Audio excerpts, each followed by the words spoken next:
lumang damit, pwede pa rin akong kumanta. Ang kailangan ko yung maging totoo, awitin ang dapat sa panahong ito.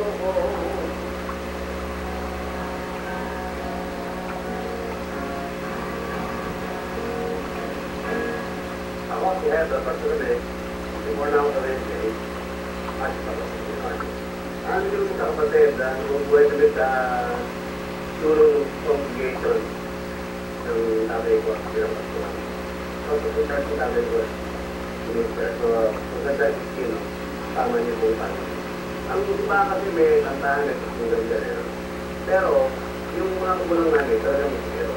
Yung nanay namin, ang kasi, pero kung ano ko yung ano yung pinakot, yun, hinanapan ko ng relevant yung kaan. Parang mo lang first part. Naging meron ko ng mga minister, yung ibig-ibigan. Yung sa yung mga ito. Yung unang yung nga sa akin, wala sa akin rin, yung nangyayin ko sa akin. Hanggang ngayon ko na, ako pa rin talagang magiging makabaya. So, namulat sa natin na rin. Kasi, hindi na ito basta kamulatan. Parang yun ang patay tayo ito, kasi nakikita mo yung pagbarol sa mga estudyante. Makikita rin doon, nagkaroon ng pancake, hindi naman po yun. Tama ako sa nababasa ng feedback, tama ko ng mga estudyante, talagang doon talaga tumatang natin kasi kung sa Pinas, marami na. Parang ako, ang sinespect ng mag-aaral. Tapos na naman, ano na yung para magkakaroon. Walang tutulong sa akin. Walang parang sa tumitawa sa kulit. At kung tayo mananahimik at ikikilo, ang dapat namin ay tawagin maggago.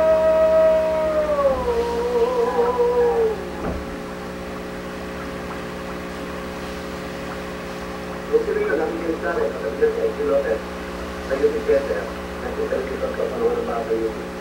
Sabi ni Equilotes ka rin yun, hindi na pakahuli niyan, pakahuli niyan, sa ako na Equilotes na ano, kung nag-like na aangan yung parang, hindi ko yung matapang ako, hindi yung parang yun.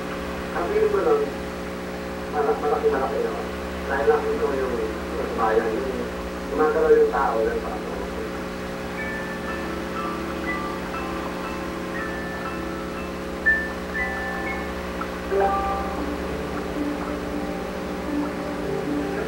bakit yung wala ganito wala kalaki sila nakati ewan ko paano mayari sabi nila laki right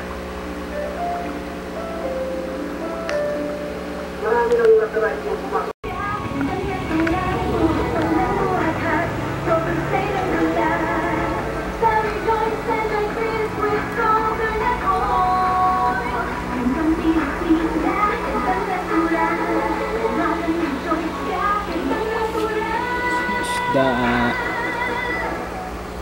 Mga kuya, alam niyo ba, nasa pagbabaga ang pag-asa at dagdag sa alaman?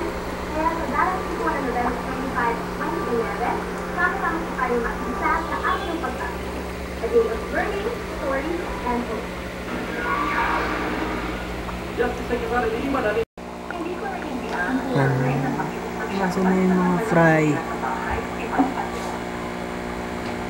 Hindi maka-union dito. Nanganak na rin. Ito mga anak. Sunod mga anak ito. Kinulong ko na para ano, makain na iba. Kailangan ba nakabak? Tatakbo ka, nakamod ka? Siya yung pamagay. Wala bang lakit? Ilan dalawa lang, yung anak? Nandito nakakalat yung iba. Dalawa lang yung nasa. Pero hindi nila kakainin. Ha? Mabilis naman tumakbo eh. Ito mismo. Dalawang fry na. Magsisimula na yung itlog. Ayaw ka itong ila. Nandun yung iba eh. Hindi ko nahulog kasi yung iba. Pero kakainin nila. Pag nahuli nila,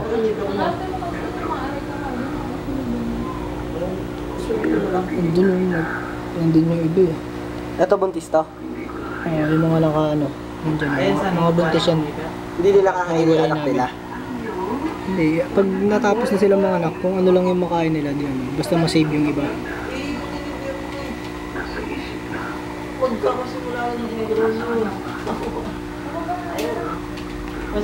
May kinakain din nila, yung anak nila. Oo, kakainin nila.